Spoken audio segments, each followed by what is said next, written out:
Lancement des examens à grand tirage de l'année scolaire 2020-2021. Aujourd'hui, 1 384 899 candidats sont attendus pour cette session 2020-2021. Et puis, en RDC, 10 jours après l'éruption du volcan Nyiragongo, des familles sont encore à la recherche de leurs enfants perdus de l'évacuation d'urgence de Goma.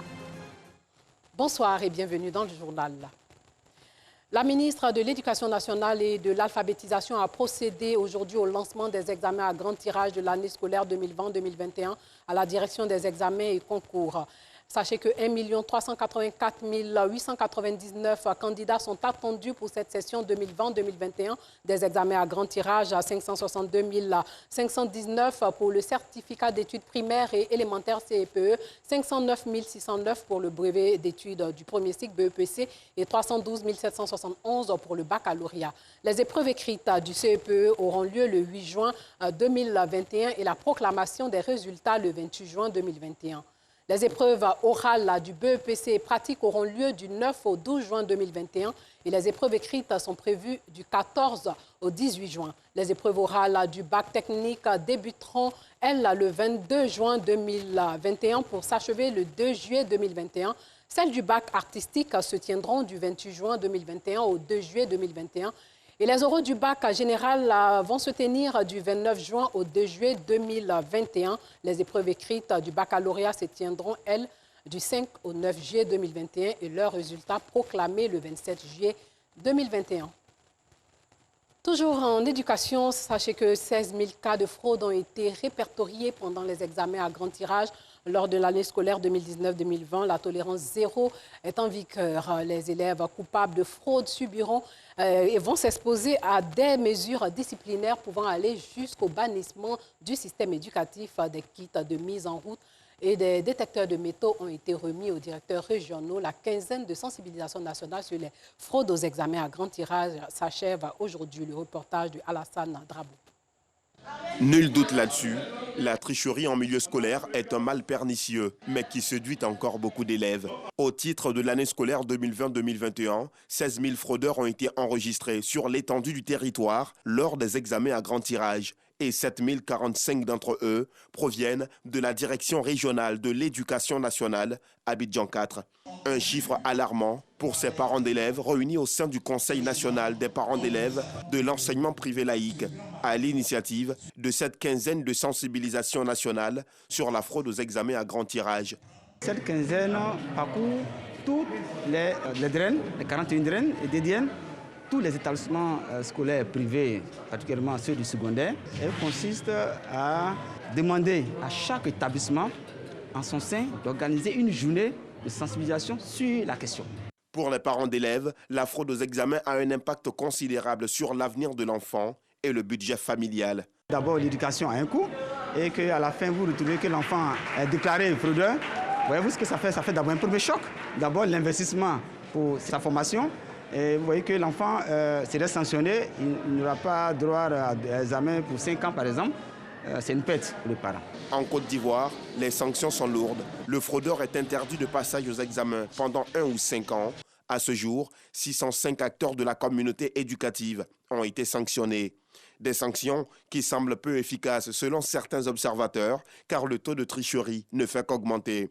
Une position rejetée par le ministère de l'Éducation nationale et de l'alphabétisation. La fraude est une question sociale. Tous les acteurs sont pratiquement impliqués. Nous n'allons pas...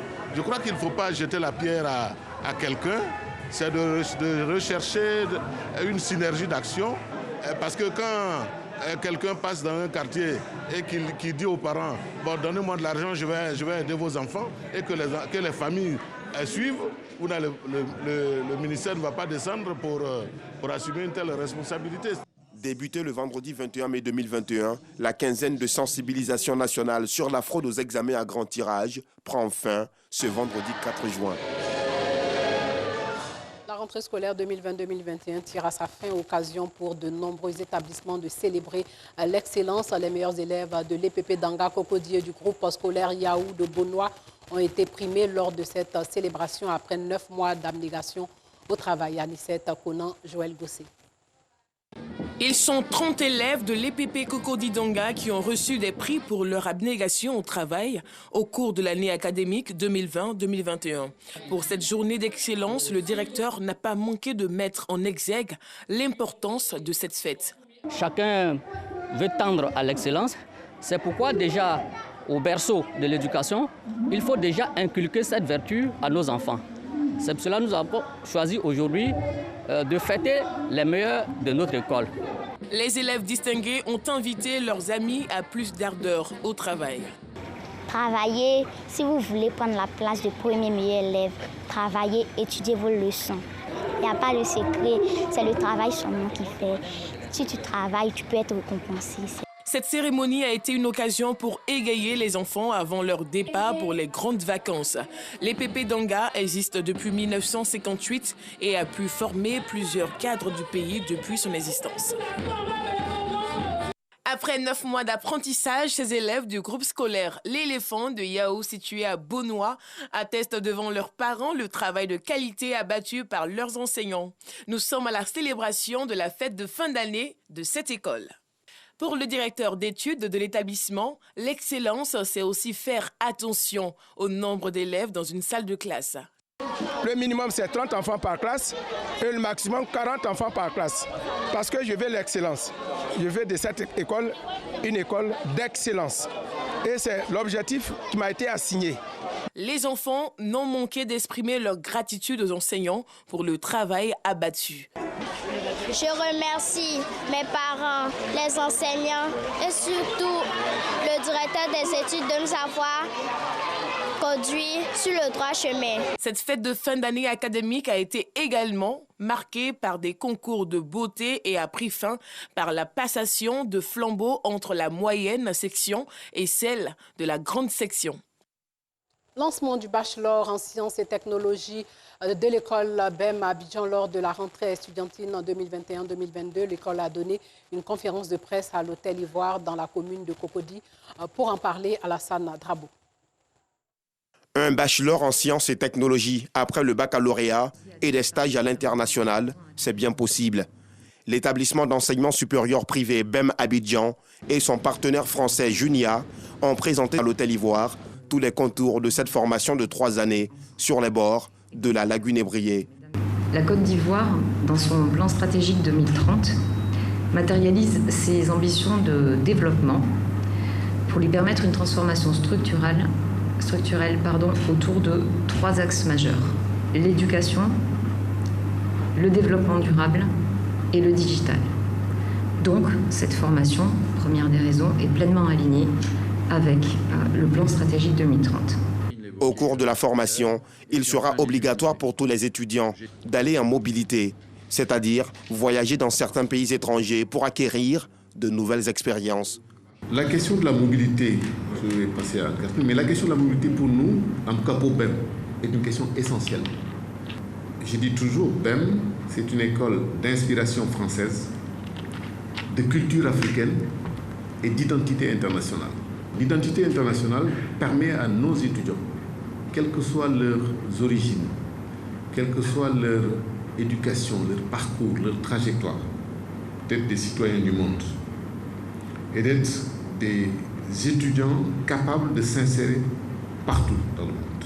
Le bachelor en sciences et technologies délivré par BEM Abidjan sera un diplôme professionnalisant à même de faciliter l'insertion socio-professionnelle des diplômés. La particularité de ce bachelor, c'est qu'il est professionnalisant.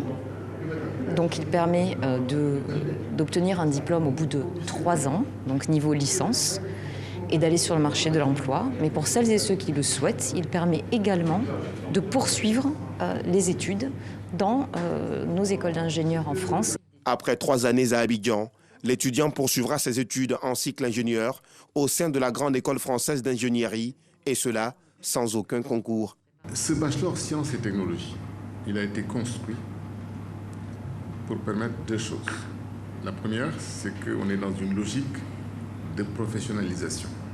Donc c'est un bachelor professionnalisant qui doit permettre aux étudiants de sortir à Bac+3 et d'aller sur le marché de l'emploi ou d'entreprendre. d'aller sur le marché de l'emploi avec de vraies compétences. Pas seulement avec un titre. Le coût de la formation s'élève à 2 500 000 francs l'année.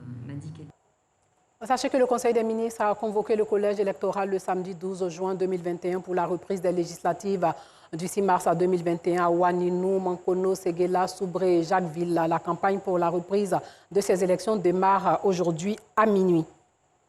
Et puis les mamans de la commune d'Anyama ont été célébrées le jour de la fête des mères par le maire de la dite commune. Elles ont reçu de nombreux présents. Le reportage de Paragasolo Kone Demadongi. Cours de la mairie d'Anyama. Ces femmes de la commune, mais aussi ces jeunes mamans, peuvent chanter et danser. Elles ont été célébrées et magnifiées par le premier magistrat de la commune, Amidou Silla. C'est autour de plusieurs activités récréatives, dont le concours Miss Aoulaba de la plus belle femme de la cité, que la célébration de la fête des mères à Anyama a eu lieu. Ces femmes ont reçu de nombreux cadeaux des mains de leur parrain, le maire Amidou Silla, qu'elles ont tenu à saluer pour ce geste hautement social. C'est un maire visiblement heureux d'apporter de la joie dans le cœur des mamans de sa commune qui leur a demandé d'être des modèles pour leurs familles respectives, non sans leur promettre de faire d'elles des femmes autonomes capables de se prendre en charge. Par ce geste, le maire d'Anyama entend rendre hommage à la femme en général et aux mamans de sa commune en particulier. Il avait à ce côté, pour cette célébration de la fête des mères, ses plus proches collaborateurs. Zanga Koulibaly, premier vice-président du mouvement citoyen Force 2015, distribue à l'occasion des fêtes des mères des présents à plusieurs mamans de la commune de Cocody. 5 mamans qui ont donné naissance ce jour de fête des mères à la maternité d'Anono ont reçu des cadeaux. Les femmes leaders des sous-quartiers de Cocody-Gobélé, Plateau d'Ocuy, Angré-Château et Cocody-les-Oliviers ont été aussi gratifiées lors de cette célébration. Le donateur Zanga Koulibaly a enfin exhorté les femmes bénéficiaires à prendre leur place dans le processus de réconciliation dans le pays. Les 22e championnats d'Afrique d'athlétisme n'auront pas lieu. Le Nigeria, sollicité pour abriter l'événement à la place de l'Algérie, a finalement renoncé en raison de la crise sanitaire. Et puis sachez que la Banque mondiale suspend ses opérations financières au Mali à la suite du coup d'État fin mai. Le deuxième en moins d'un an, la banque a temporairement mis en pause les décaissements de ses opérations au Mali pendant qu'elle suit et évalue de près la situation selon un porte-parole de l'institution. Cette décision a, selon la même source, été prise conformément à la politique de la banque applicable à des situations similaires à celles survenues au Mali, où le colonel Assimi Goïta, déjà auteur d'un premier coup d'État en août 2020, s'est fait déclarer président après avoir évincé le 24 mai dernier le duo civil à la tête de l'exécutif depuis le président Bandao et le premier ministre Mokhtar Ouana. La communauté économique des États de l'Afrique de l'Ouest, CEDEAO, a suspendu le Mali de ses instances en réclamant la nomination d'un nouveau premier ministre civil et le maintien des élections au début 2022. La France, elle, a annoncé hier la suspension de ses opérations militaires conjointes avec les forces maliennes dans l'attente de garanties sur un retour des civils au pouvoir à l'issue d'élections prévues en février 2022. Et l'Union africaine et la France, partenaires clés dans la lutte antiterroriste avec sa force Barkhane, 5100 hommes, se sont alignés sur la CEDEAO. Pour finir, sachez qu'en RDC, 10 jours après l'éruption du volcan Nyiragongo, des familles sont encore à la recherche de leurs enfants perdus lors de l'évacuation d'urgence de Goma. Goma, RDC Congo, 2 juin 2021. 10 jours après l'éruption du volcan Nyiragongo, des familles toujours à la recherche de leurs enfants. 1300 jeunes ont été séparés de leurs proches lors de l'évacuation en urgence de la ville. S'il y a un enfant séparé, l'enfant non accompagné, la population vient à notre bureau avec cet enfant. Nous faisons l'enregistrement de cet enfant. Après l'enregistrement, nous faisons les recherches de ses parents. Après avoir retrouvé les parents, directement, nous faisons la réunification.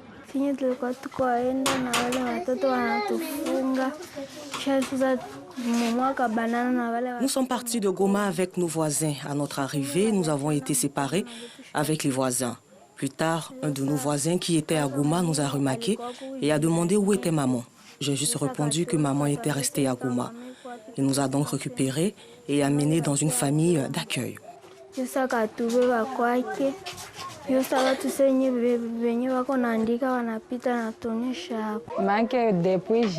Je les cherchais depuis jeudi dernier, mais sans résultat. J'ai donc cherché partout, même jusqu'à Saké, à 30 km de Goma. Ils étaient partis alors que j'étais à l'hôpital avec mon bébé. Quand je suis arrivée à la maison, il n'y avait plus personne. Près de 400 000 personnes ont été déplacées lors de l'évacuation du 27 mai. C'est tout pour ce soir. Merci de nous avoir suivis.